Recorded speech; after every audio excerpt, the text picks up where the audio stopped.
Hello বন্ধুরা, আশা করি সবাই ভালো আছেন। করোনা ভাইরাসের কারণে সরকারের সাধারণ ছুটির ৩১ দিন যে ছুটি ঘোষণা করেছে, তার মধ্যে আমিও আপনাদের মতো ঘরে বন্দি অবস্থায় জীবনযাপন করছি। কিন্তু আজকে বিশেষ কারণে প্রায় ২২ দিন পর ঘর থেকে বের হলাম এবং বের হয়ে চিন্তা করলাম যে আপনাদের জন্য ঢাকা শহরের কিছু চিত্র তুলে ধরি। তো লকডাউনের পর আসলেই পাল্টে গেছে চিরচেনা ব্যস্ত ঢাকার এই চিত্র। ফলত শহরের নাগরিকদের জীবনে নেমে এসেছে নানা পরিবর্তন। লকডাউনের এই বিশেষ সময়ে দেখা গেছে কোথাও মসজিদে না গিয়ে ছাদেই মানুষ নামাজ আদায় করতেছে। রাজপথে একদমই গাড়ি ঘোড়া না থাকায় একটি বিড়াল ও নিশ্চিন্তে রাস্তা পার হয়ে যাচ্ছে এবং অলিতে গলিতে বিরাজ করছে শুনশান নীরবতা। কোথাও বা ফায়ার সার্ভিসের কর্মীরা এবং আইন শৃঙ্খলা বাহিনীর কর্মীরা মানুষকে সচেতন করে যাচ্ছে।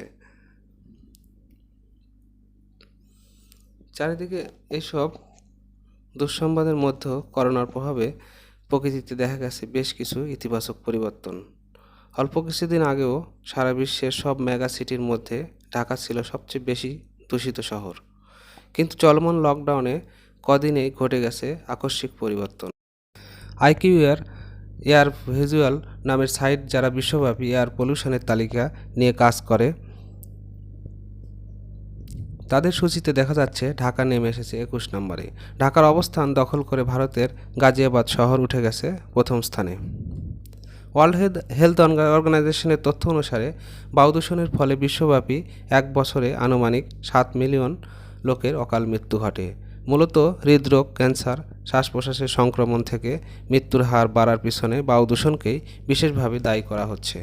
বায়ু দূষণের উপর বিশ্ব স্বাস্থ্য সংস্থা প্রদত্ত যে নীতিমালা আছে, তা যে সকল দেশে ঠিকঠাকভাবে অনুসরণ করা হয় না, সে সকল দেশের জনগণের স্বাস্থ্য ঝুঁকি দেখা দেয় বেশি।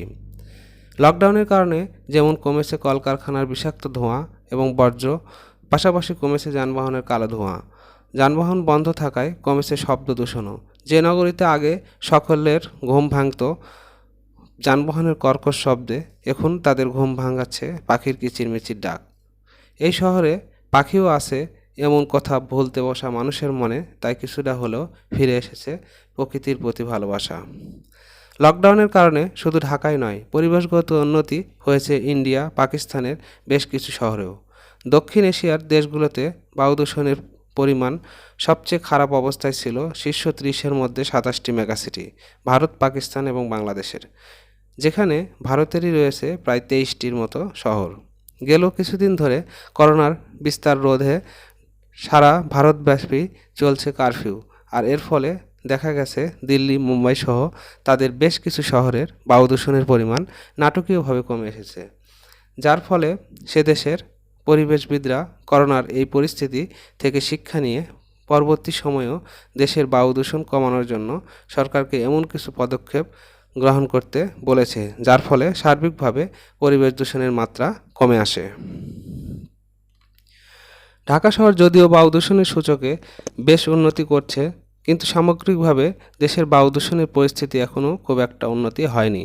ইউএস এয়ার কোয়ালিটি ইন্ডেক্সের ২০১৯ সালের একটি রিপোর্ট অনুযায়ী বায়ু দূষণের শীর্ষ দেশ ছিল বাংলাদেশ, এরপর যথাক্রমে পাকিস্তান, মঙ্গোলিয়া, আফগানিস্তান এবং ইন্ডিয়া।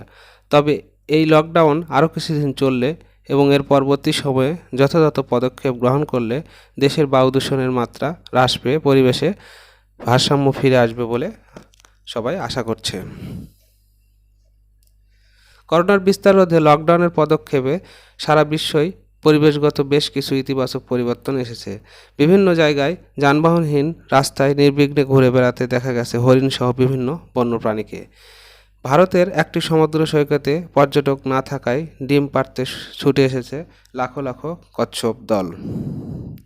বাংলাদেশের কক্সবাজার সমুদ্র সৈকতে প্রায় ৩০ বছর পর দেখা গেছে ডলফিন, এমনকি দুর্লভ প্রজাতির গোলাপি ডলফিনেরও দেখা মিলেছে। পর্যটক শূন্য কক্সবাজার সৈকতে পড়েছে সাগরতলা, আর এর জালে রাশি রাশি বালুরাশি আটকে সৃষ্টি হয়েছে বালিয়াড়ি। বিশ্বব্যাপী বায়ু দূষণের মাত্রা দিন দিন যেভাবে বাড়ছিল, আসন্ন জলবায়ুগত মহাবিপদকে ঠেকিয়ে দিতে করোনা মহামারী থেকে নিতে হবে শিক্ষা। তো বন্ধুরা, এই ছিল আমার তথ্য। তো আমি এখন বসুন্ধরা গেট থেকে বাড্ডার দিকে যাচ্ছি রিক্সাতে করে। আর যাওয়ার পথে আমি যেহেতু 22 দিন ধরে ঘরের মধ্যে আটকা অবস্থায় আছি আপনাদের মতোই, তো তখন মনে হচ্ছিল যে রাস্তায় ঘাটের কী অবস্থা দেখতে পারলে হয়তো ভালো লাগতো। কিন্তু বিপদের কারণে বা করোনার এই মহামারীর কারণে এবং সরকারের ঘোষিত লকডাউনের কারণে আমি বের হতে পারতেছিলাম না। তো আজকে একটি বিশেষ কারণে এই ঝুঁকি নিয়ে আমাকে বের হতে হলো। আর যেহেতু ঝুঁকি নিয়ে বের হয়েই পড়েছি, তাই আপনাদের জন্য ঢাকা শহরের কিছু চিত্র তুলে ধরলাম। আশা করি আপনাদের ভালো লাগবে এবং আপনারাও হয়তো উদগ্রীব হয়ে আছেন যে কী অবস্থায় রাস্তাঘাট আপনারা হয়তো দেখতে পাচ্ছেন না, কারণ ঘরের মধ্যে সকলেই আমরা বন্দি অবস্থায় জীবনযাপন করতেছি।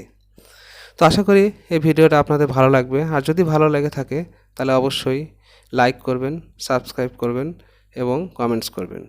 আর যদি খারাপও লেগে থাকে সেটাও কমেন্টস করে জানাবেন, কারণ আপনাদের খারাপ লাগাগুলো নিয়ে আমি পরবর্তীতে কাজ করতে পারি এবং নিজেকে ডেভেলপ করতে পারি। এই জন্য আপনাদের খারাপ মন্তব্য আমার জন্য বিশেষ জরুরি। তো আশা করি আপনাদের ভালো লেগেছে এবং পুরো ভিডিওটা দেখবেন এই প্রত্যাশা রেখে শেষ করছি। আল্লাহ হাফেজ।